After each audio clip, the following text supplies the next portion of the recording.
तो स्टूडेंट्स आज हम ट्वेल्थ क्लास के मैथमेटिक्स का जो हमारा फर्स्ट टर्म का एक एमसीक्यू पेपर हम सॉल्व करेंगे जिसमें 15 क्वेश्चंस होंगे।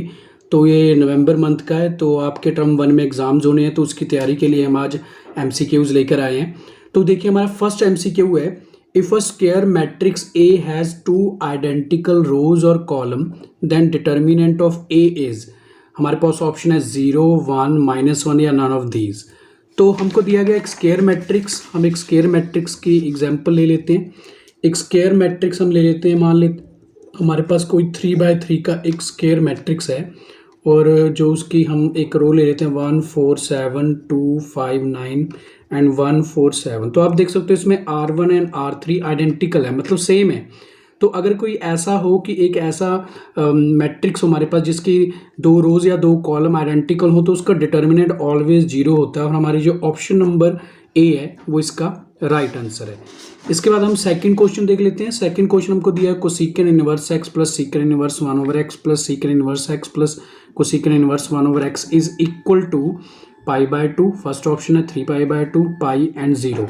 तो आप जानते हो कि हमारे पास ट्रिग्नोमेट्रिक एक्सप्रेशंस में एक रिजल्ट है कि अगर हमारे पास cosecant inverse x plus secant inverse x हो तो वो π/2 के इक्वल होता है। तो हमारे पास एक तो cosecant inverse x and second inverse x दिया हुआ है जो कि π/2 के इक्वल है। सिमिलरली एक हमको cosecant inverse 1/x plus secant inverse 1/x given है, वो भी π/2 के इक्वल हो गया। तो इन दोनों को अगर हम सम कर दें, क्योंकि चारों टर्म्स हमको जो एडिशन में दी हुई है, तो हमको चारों को सम करेंगे अगर, तो हमारे पास ये जो है इक्वल हो जाएगा पाई के। तो हमारी जो ऑप्शन नंबर सी है वो इसका राइट आंसर हो जाएगा। नाउ थर्ड क्वेश्चन है हमारा, the function f of x is the greatest integer x is derivable for all x, continuous for all x, a constant function, discontinuous only for integral x. तो आप जानते हो greatest integer function के लिए अगर हम दिखाएं तो उसमें ग्रेटेस्ट इंटीजर फंक्शन जो हमारा होता है वो कुछ इस तरह से होता है। इसमें ग्रेटेस्ट इंटीजर में अगर हम ग्राफिकली शो करें तो इंटीजर से जो हमारी वैल्यूज़ होंगी 1 2 3 से अगर मान लेते हैं हम, तो इससे भी ग्रेटर वैल्यू होगी और इससे भी ग्रेटर होगी तो और इससे भी ग्रेटर होगी। तो हम ग्राफ से हमको क्लियरली इसमें विजिबल हो रहा है कि ये डिसकॉन्टिन्यूज जो है कर्व्स बना रहे हैं, डिसकॉन्टिन्यूज हैं, ये कॉन्टिन्यूज नहीं है, मतलब ये मीट नहीं कर रही हैं। तो इसका मतलब इसमें ऑप्शन नंबर डी हमारी करेक्ट हो जाएगी, discontinuous only for the integral of x. तो डी हमारा इसमें राइट आंसर हो जाएगा। नाउ क्वेश्चन नंबर 4 के लिए अगर हम देखें तो इंटेग्रल का एक सम है second inverse x plus 1 plus tan x dx। इसको हमने इंटेग्रल करना है। तो इसके इंटीग्रेशन के लिए हम क्या करेंगे, तो इसके इंटीग्रेशन के लिए हम देख लेते हैं हम इसके इंटीग्रेशन को हम कैसे सॉल्व करेंगे। तो इसके इंटीग्रेशन के लिए हम ऐसा करेंगे, हमारा डिनोमिनेटर में जो हमारे पास 1 प्लस tan x है उसको हम इसमें t लेट कर लेते हैं। तो अगर इसका हम डिफरेंशिएट बोथ साइड करेंगे विद रिस्पेक्ट टू x, तो ये हमारे पास बन जाएगा second square x dx is equal to dt। तो सेकेंड स्क्वायर x dx की जगह पे हम लिख सकते हैं dt बाय, और 1 प्लस tan x हमारे पास t के इक्वल आ गया। आप जानते हो 1/x का जो हमारे पास इंटेग्रल होता है वो log ऑफ x के इक्वल होता है प्लस c। तो हमारे पास जो t की वैल्यू हमने कंसीडर की थी 1 प्लस यानी कि लेट की थी, वो हमारे पास बन जाएगी 1 plus log of 1 plus tan x plus c। और हमारी ऑप्शन नंबर जो इसमें सी है जो इसमें राइट आंसर हो जाएगा। नाउ फिफ्थ क्वेश्चन का जो हमारा आंसर होगा, फिफ्थ क्वेश्चन क्या है हमारा, if A is a square matrix then A minus A transpose is a diagonal matrix, skew symmetric matrix, metric matrix और नन ऑफ दीज। तो फिफ्थ क्वेश्चन के लिए हम ले लेते हैं पहले ए माइनस ए ट्रांसपोज। अगर उसका भी हम ट्रांसपोज करें तो हमारे पास बन जाएगा A transpose minus A transpose को टी भी लिख सकते हैं डैश के फॉर्म में, transpose of transpose. Now A transpose का अगर हम ट्रांसपोज करेंगे तो ये हमारे पास ट्रांसपोज हट जाएगा और सिंपली आ जाएगा। और इसमें अगर हम -1 कॉमन लें, -1 अगर हम इसमें कॉमन लें तो हमारे पास ये आ जाएगा ए माइनस ए ट्रांसपोज, जो कि इसका मतलब ये स्क्यू सिमेट्रिक मैट्रिक्स है और ये हमारा ऑप्शन नंबर बी है जो फिफ्थ क्वेश्चन का जो हमारा राइट आंसर हो जाएगा। इसके बाद हम करेंगे सिक्स्थ क्वेश्चन। सिक्स्थ क्वेश्चन में हमको इंटेग्रल दिया गया e⁻x tan x plus second square x into dx। तो इसको हम सेपरेट कर लेते हैं। इंटेग्रल्स को सॉल्व करने से पहले हमको इनको ब्रेक करना पड़ेगा, तो ये कुछ इस तरीके से हमारे पास बन जाएंगे।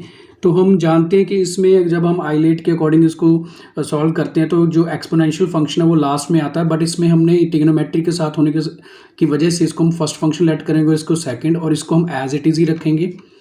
तो अगर हम इसका अब इंटेग्रल करें तो रूल के according first function as it is integral of second, then minus derivative of first and integral of second. तो इसको हम अगर एज इट इज़ रखें और ये हमारे पास बन जाएगा सीकेंड स्क्वायर एक्स का। आप जानते हो कि जो हमारे पास इंटेग्रल होता है वो tan x के इक्वल ही होता है, tan x dx। और इस पे हाँ ये इंटेग्रल हमारा यहाँ पे हट जाएगा एंड यहाँ पे हमारे पास आएगा ये e⁻x tan x dx। तो इससे ये कैंसिल आउट हो जाएगा और हमारे पास finally e⁻x tan x plus c है जो ये हमारे पास आंसर आ जाएगा, और जो कि हमारी ऑप्शन नंबर इसमें बी जो है इसमें राइट आंसर है। नाउ सेवंथ हमको दिया गया है, सेवंथ क्वेश्चन देख सकते हो, if a square matrix of order 3 then determinant of 2a is. तो इसके लिए हमको क्या करना पड़ेगा, सेवंथ क्वेश्चन के आंसर के लिए हम क्या करेंगे, हम देख लेते हैं कि सेवंथ क्वेश्चन के आंसर के लिए हमको क्या करना पड़ेगा। तो सेवंथ क्वेश्चन के आंसर के लिए हम लिखेंगे कि डिटर्मिनेंट ऑर्डर हमको दिया गया, तो हम लिखेंगे इसमें क्योंकि ऑर्डर हमारा 3 है तो आएगा 2⁻³ डिटर्मिनेंट ऑफ a, और ये बनेगा हमारे पास 8 डिटर्मिनेंट ऑफ a, जो कि हमारी ऑप्शन नंबर डी जो है इसमें राइट आंसर है। तो अब हम करेंगे एट्थ क्वेश्चन हमको दिया गया principal value of sine inverse -√3/2 cos inverse cos 7π/6। तो हमको पता है कि ये साइन इनवर्स जो -√3/2 प्लस कॉस इनवर्स कॉस हमारे पास है ये 7π/6। तो इसको हम थोड़ा सा मतलब के वैल्यू को पुट कर देंगे। इसके प्रिंसिपल वैल्यू के लिए हमको इसको लेना पड़ेगा साइन ऑफ -π/3 लेंगे हम इसको, और इसको भी हम कन्वर्ट कर देंगे, कॉस को हम लिख देंगे पाई प्लस π/6 के इक्वल। तो इसको जब हम चेंज करेंगे इसमें तो हमारे पास ये बन जाएगा साइन ऑफ इसको पाई माइनस π/3, क्योंकि इसको हम पॉजिटिव लेंगे। और ये हमारे पास आपको पता है कि कॉस इनवर्स हमारे पास जो है π/6 के इक्वल, और यहाँ पे नेगेटिव साइन आ जाएगा हमारा, और ये cos π/6 के इक्वल हो जाएगा, और ये हमारे पास कैंसिल होकर 2π/3 और ये -π/6। अब इसको एलसीएम लेंगे हम 6, तो ये हमारे पास 3 2 6 2 2 4π minus pi which is equal to 3π/6 और 3 2 6π/2। फाइनली जो हमारा इसमें आंसर हो जाएगा option number A is the right answer. Now ninth question की हम बात करते हैं। इसमें नाइन्थ क्वेश्चन पे हम देखते हैं कि नाइन्थ क्वेश्चन के लिए हमको क्या करना पड़ेगा। तो नाइन्थ क्वेश्चन के लिए अगर हम देखें तो इसमें को स्टेटमेंट गिवन है कि the derivative of an odd function is always, किसी भी ऑड फंक्शन का अगर हम डेरिवेटिव करेंगे तो वो हमारे पास इवन फंक्शन ही आएगा। तो इसमें बी ऑप्शन इसकी राइट आंसर है। तो नाइन्थ की जो है बी ऑप्शन। नाउ टेंथ के लिए हम बात करते हैं the equation of the tangent to the curve की इक्वेशन हमको गिवन है y is equal to 2x² minus 3x minus 1, और हमको पॉइंट गिवन है 1 2 -2। तो इक्वेशन ऑफ जो हमारी टेंजेंट होती है आप जानते हो y minus y1 is equal to slope जिसको m बोलते हैं x माइनस x1। हमको y1 -2 गिवन है और x1 1 के इक्वल है। स्लोप के लिए हम इसका डेरिवेटिव कर देते हैं dy/dx। तो dy/dx करेंगे 4x माइनस 3 आ जाएगा, और अगर इसमें dy/dx में अगर हम वैल्यू x के कोऑर्डिनेट की वैल्यू 1 पुट कर दें तो हमारे पास 4 माइनस 3 करके 1 आ गया। तो इस इक्वेशन में पुट करने पर हमारे पास y minus of -2 1 x minus 1, और ये हमारे पास y plus 2 is equal to x minus 1। तो x minus y minus 3 is equal to 0 हमारे पास इक्वेशन ऑफ टेंजेंट आ जाएगी, जो इक्वेशन ऑप्शन नंबर ए के इक्वल है। और 11th क्वेश्चन की अगर हम बात कर ले तो 11th क्वेश्चन तो हमको एक इंटेग्रल गिवन है -1 to 1 f of x dx। मतलब ये इस सिचुएशन में जो हमारा इंटेग्रल है वो 0 कब होता है, जब हमारे पास जो फंक्शन है वो ऑड हो, मतलब कि बी इसकी राइट आंसर है। इसके बाद हम करेंगे इसका 12th क्वेश्चन। तो 12th क्वेश्चन की स्टेटमेंट हमको गिवन है, एक इंटेग्रल गिवन है हमको 0 to π/8 जिसकी लिमिट है, और हमारे पास जो फंक्शन है वो सीकेंड स्क्वायर 2x/2 dx है। तो इसको हमने सॉल्व करना है। तो हम जानते हैं कि सीकेंड सीकेंड स्क्वायर का जो इंटेग्रल होता है वो tan के इक्वल होता है। तो हमारे पास ये बन जाएगा tan 2x, एक बाई 2 ऑलरेडी है और एक 1/2 है जो 2x का जो वो हमारे पास इंटेग्रल आ जाएगा, और लिमिट हमको गिवन है 0 to π/8। तो कांस्टेंट टर्म तो आउटसाइड ही ले लेते हैं, हमारे पास सिर्फ बच जाता है tan 2x 0 to π/8। तो इसके बाद हम इसमें पुट कर देंगे इसकी लिमिट्स। तो लिमिट्स हम पुट करेंगे अगर, तो अपर लिमिट हमारे पास इसमें π/8 है, 2 × π/8 माइनस tan ऑफ 0 आ जाएगा। अब इसको कैंसिल करें तो ये 4 के इक्वल हो गया, 1/4 tan π/4 माइनस 0 के इक्वल, क्योंकि tan 0 0 के इक्वल होता है, tan 0 डिग्री। नाउ tan π/4 की वैल्यू हमारे पास जो है 1 के इक्वल होती है, तो इसको 1 से मल्टीप्लाई करने पर 1/4, यानी कि 12th क्वेश्चन का जो ऑप्शन नंबर ए हमारा राइट आंसर हो चुका है, option number A for 12th question. Now अब हम बात करते हैं 13th क्वेश्चन की, क्वेश्चन नंबर 13 की।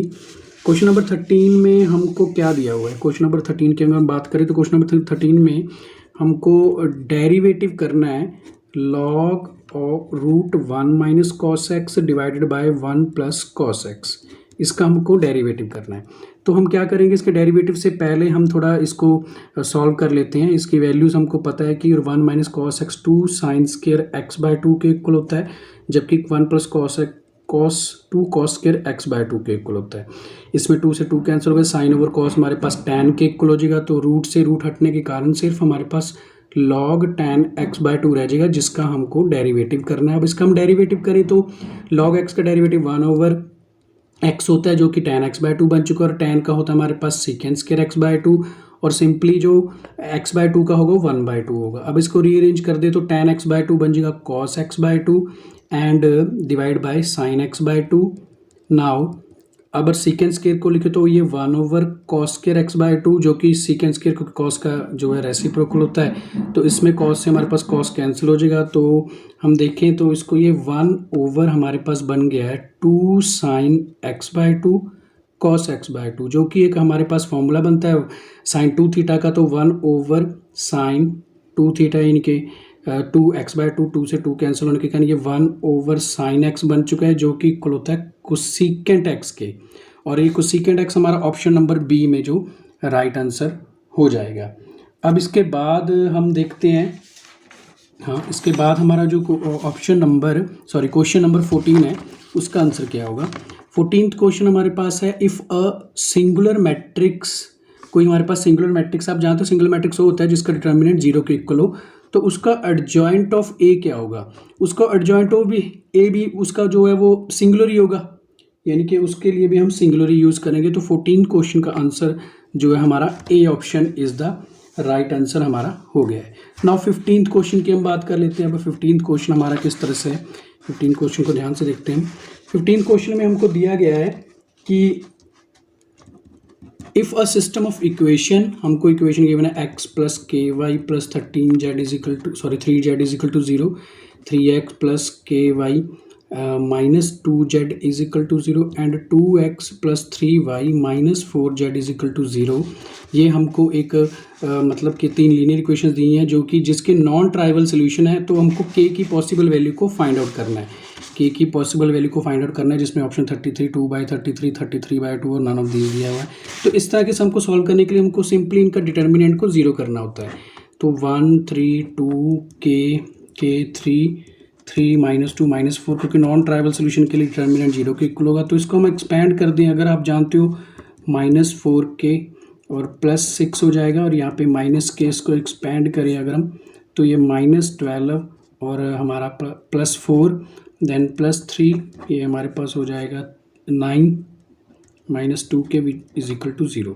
तो ये हमारे पास 4k +6 +12k -4k and 27 -6k is equal to 0 हो जाएगा। 4 अगर ये 8k हो जाएगा, और 8 से हम अगर सॉल्व करें तो ये हमारे पास बन जाएगा -2k एंड 6, और इसको हम अगर ऐड करें 33 +33 इज इक्वल टू 0, और ये हमारे पास बन जाएगा -2k इज इक्वल टू -33, और k की वैल्यू हमारे पास 33/2 के इक्वल आ जाएगी। तो हमारा जो इसमें ऑप्शन नंबर सी है जो इसका राइट आंसर हो जाएगा। तो 15 सम के बाद हम कर लेते हैं अब 16th नंबर सम। अब 16th सम करते हैं हम, 15th के बाद हमारा 16th नंबर सम है। तो 16th में हम देख लेते हैं कि क्या करना है हमने। 16th के लिए हमको दिया गया है क्वेश्चन नंबर 16th में, the distance s metres travelled by a particle in time t second given by, हमको एक इक्वेशन गिवन है s is equal to t³ 60² 4t -8। ये हमको एक डिस्टेंस की इक्वेशन गिवन है, जो कि टाइम से पे डिपेंड कर रही है। हमने एक्सेलरेशन पता करना है, अगर एक्सेलरेशन 0 हो तो टाइम फाइंड आउट करना है हमने। तो हम जानते हैं कि अगर हम ds/dt करेंगे तो ये तो वेलोसिटी आ जाएगी, क्योंकि डिस्टेंस का डेरिवेटिव करने पे विद रिस्पेक्ट टू टाइम वो वेलोसिटी होती है जो कि 3t² माइनस 12t माइनस 4 हो जाएगा। देन अगर हम इसका भी डबल डेरिवेटिव कर देंगे यानी कि अगेन डेरिवेटिव वो एक्सेलरेशन के इक्वल होगा जो कि 6t माइनस 12 हो चुका है, और हमको एक्सेलरेशन अगर 0 दिया हो तो 6t minus 12 is equal to 0, then t is equal to 12/6, it means t हमारे पास जो है वो 2 आ गया है। तो इसका ऑप्शन नंबर ए हमारा राइट आंसर हो जाएगा। तो इसके बाद हम करेंगे question number 17, the area bounded by a parabola y² is equal to 4ax। हमको एक पैराबोला गिवन है y² is equal to 4ax, आप जानते हो राइट हैंडेड पैराबोला है। तो इसमें हमने लेटेस्ट रेक्टम जो कि हमारा x is equal to a के इक्वल होता है, इसके अंडर हमने एरिया कवर मतलब कि फाइंड आउट करना है। तो ये वर्टेक्स हमारा 0 0 होता है और ये पॉइंट हमारा जो है a0 के बराबर होता है जिसको हम फोकस बोलते हैं। तो हम इसमें क्या करेंगे, सिंपली हम करेंगे इसमें y dx, और y dx के लिए जो हमारी लिमिट होगी 0 टू लेके a के इक्वल होगी, क्योंकि हमारे पास 0 टू a जो है लेटेस्ट रेक्टम का जो है बाउंड्रीज होती हैं। तो इसमें हम वैल्यू पुट कर देते हैं, इसका डबल करेंगे हम क्योंकि हमने 2 कोऑर्डिनेट्स का फाइंड आउट करना है। तो ये हमारे पास एरिया आ जाएगा इसमें। तो फाइंड आउट करने के लिए 2, पहले हम y की वैल्यू इसमें से अगर फाइंड करें तो √4ax के इक्वल हो जाएगी इंटू dx। तो इसको हम लिख सकते हैं, ये 4 का स्क्वायर रूट 2 आउटसाइड आ जाएगा और √a भी आउटसाइड लिख सकते हैं, सिर्फ √x dx हमारे पास रह जाएगा। और लिमिट हमारे पास 0 टू a के इक्वल है, वो हम एज इट इज ही लिख देते हैं। तो हमारे पास ये बन जाएगा 4√a, इसको लिख सकते हैं हम 4√a, और इसका अगर हम इंटेग्रल करेंगे raise to power 3/2 upon 3/2 0 to a। तो 2/3 है जो आउटसाइड चला जाएगा, हमारे पास बन जाएगा 8/3। और जो हमारे पास जो a की एक तो हमारे पास a raise to power 1/2 outside है, और इसमें अपर लिमिट अगर लोअर लिमिट पुट करेंगे तो a रेज टू पावर 3/2 आ जाएगा। लोअर लिमिट के लिए 0 ले सकते हैं हम, तो ये बन जाएगा 8/3। और अगर हम बेस एम पावर्स ऐड करें तो 8/3 हमारे पास a² यूनिट्स के बराबर जो है आंसर आ जाएगा। और हमारी जो ऑप्शन नंबर सी है जो इसका राइट आंसर हो जाएगा, ऑप्शन नंबर सी। अब देखते हैं हम 18th क्वेश्चन। 18th क्वेश्चन क्या है हमारा? 18th question, the Rolle's theorem is not applicable for the function modulus of x -2 से लेकर 2 के बिटवीन। तो इसमें से कौन सी ऑप्शन इसमें सही है कि ये डिसकंटिन्यूस होता है या फिर ये कॉन्टिन्यूस होता है? तो हम देखते हैं इसकी कर्व कैसे बनेगी। तो -1 to 1 के लिए आपको पता है कि कुछ इस तरह से हमारे पास जो है ग्राफ बनता है, 0 पे ब्रेक होता है जो। तो इसका मतलब अगर ये फंक्शन कॉन्टिन्यूस ही नहीं होगा एक तो, पर इसमें हमको ए ऑप्शन में कॉन्टिन्यूस कहा गया है और इसमें नॉन ऑफ दीज, और इसमें कहा है कि इक्वल है। सिर्फ ये बी ऑप्शन है जिसमें नॉट डेरिवेबल का है, और जो फंक्शन डिसकंटिन्यूस होता है वो डेरिवेबल भी नहीं होता। तो ऑप्शन नंबर बी इसमें राइट आंसर है। हम करेंगे क्वेश्चन नंबर 19 के लिए हमको एक इंटेग्रल दिया गया 0 to 2 pi cos 2001 x dx। तो हमसे क्लियरली देखने से हमको पता लग रहा है कि ये एक ऑड फंक्शन है। तो ऑड फंक्शन का जो डेरिवेट इंटीग्रल होता है वो हमारे पास 0 के इक्वल होता है। तो इसमें डी ऑप्शन इसका राइट आंसर है। Now last question 20th question आपको दिख रहा है, इसमें हमको एक डेरिवेटिव करना है। हमने e⁻x + 3 log x का हमने जो है डेरिवेटिव करना है। तो हम डेरिवेटिव शुरू करते हैं इसका। हम कैसे करेंगे इसका डेरिवेटिव? अगर हम इसको थोड़ा सा ब्रेक कर ले डेरिवेटिव करने से पहले तो हमारे लिए इजी रहेगा। 3 log x के इक्वल आ जाएगा ये। तो इसका डेरिवेटिव करने के लिए हम क्या कर सकते हैं, इसको हम ऐसा कुछ कर सकते हैं इसका डेरिवेटिव कि e⁻x ऐसे ही लिख लेते हैं इसको, e⁻log x³। तो हमारे पास ये सिंपली e⁻x x³ के इक्वल हो जाएगा। तो इसमें हम प्रोडक्ट रूल लगा लेते हैं, इसको first function second function let कर लेते हैं। तो हमारा जो dy/dx होगा first function as it is, और इसका डेरिवेटिव 3x² हो जाएगा। Now plus x³ as it is derivative of first. तो e⁻x का e⁻x हम कॉमन ले लेते हैं इसमें हम e⁻x को कॉमन ले सकते हैं।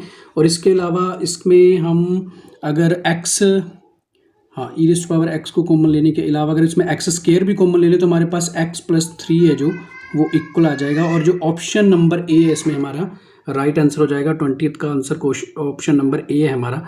तो स्टूडेंट्स आज के लिए इतना ही। ये हमारे MCQ मोस्ट इंपॉर्टेंट MCQ जो टर्म 1 में आपके लिए काम में आने वाले हैं। तो ऐसे ही हम वीडियो अपलोड करते रहेंगे, और जब तक आपके टर्म 1 के एग्ज़ाम नहीं होते आप इस चैनल से बने रहिए, क्योंकि आपके एग्ज़ाम्स की प्रेपरेशन के लिए ये हम वीडियोज़ डालते रहेंगे। तो okay students, keep studying, bye bye and thanks.